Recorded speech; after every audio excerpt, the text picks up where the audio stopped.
To be honest with you, my priorities haven't changed much over the years I've been there, because we haven't been able to affect to fully everything that we wanted to do. We've come a long way, but we still have some areas we have to work on. But the main reason is the opposition continues to push in the same way they've continued to push. Opposition, I don't mean that negatively, but those who think differently than I do, those who are liberal and think that the government should be the nanny state, and you can never tax enough and give away enough and redistribute wealth and all of that stuff. So that's philosophically they're opposite of me. The priorities have to continue to be, budget is going to continue to be a huge issue. We this year had to fight not to spend far more than we have. The conservatives, we would have spent less than we did. We didn't have a bad budget, but it wasn't a good budget. But because the perception is that we've come out of the recession, that things are great, that the streets are paved with gold once again, that we have money to spend. And there are plenty of people in government that are willing to spend your money. Make no mistake about that. So we have to continue to be fiscal hawks. We have to continue to make sure that those things that are proper are funded, and those that are not proper or unneeded at this time. In good times, there are programs we may think are great, and we may want to do them and fund them. During bad times, or when we have to be cautious, we just have to be the big boys and girls in the room and say we're not going to do it. We don't have the money. So that's one priority, is to continue to push sound fiscal policy and restraint. I'm going to continue to push a limitation on government regulatory authority and intrusion. Like I said, I've had that bill passed twice. It's going to go through again, I believe, next year, and hopefully the governor will sign that. We'll continue to pay attention to property rights. All of those things that are fundamental are key to me. I'm really, even though all of us have bills that I would say are probably nibble around the edges of policy, I really don't deal with a lot of those. If you look at the number of bills I sponsor relative to my colleagues, it's actually very, very few.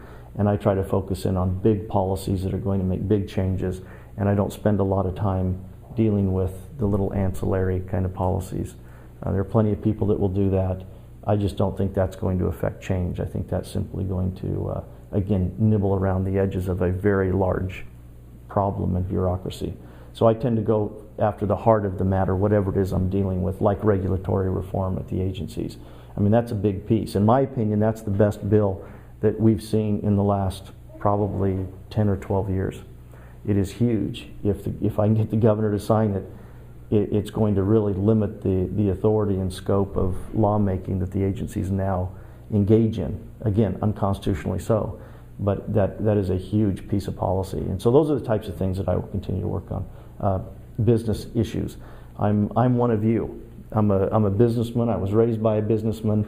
I have a business background, not only in practice but also in education. I understand the principles, and I live it every single day. I have to make a payroll. I have to make sure that the doors stay open, and so I understand those things. And I believe that business is the backbone. It is what drives the economy, and we have to stop limiting business from being able to promote what they want to do, both for the purposes of the economic health, but also for the purposes of individual freedom, the American dream. We had somebody who stood up on the budget and talked about the American promise. And I stood up and argued that it's not the American promise, although it's become that. It's the American dream. And the American dream is to get out of your way and let you do what you do, and then you're rewarded for your hard work, for your talent, your intellect, sometimes just good luck. But you're rewarded for that. But instead, we've changed it to the American promise, where now we promise you anything you want. You shouldn't have to work hard. We're going to take care of you. We're going to take it from somebody who is working hard and believes in the American dream, or we're going to give it to somebody who believes in the American promise. Hence, Obama phones. I mean, whoever imagined that we would have Obama phones? And there's a whole list, and I don't have to tell all of you that.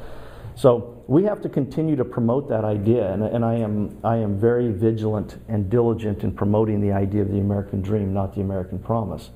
And as I said on the floor, the American dream has become the American promise and is quickly growing into the American nightmare.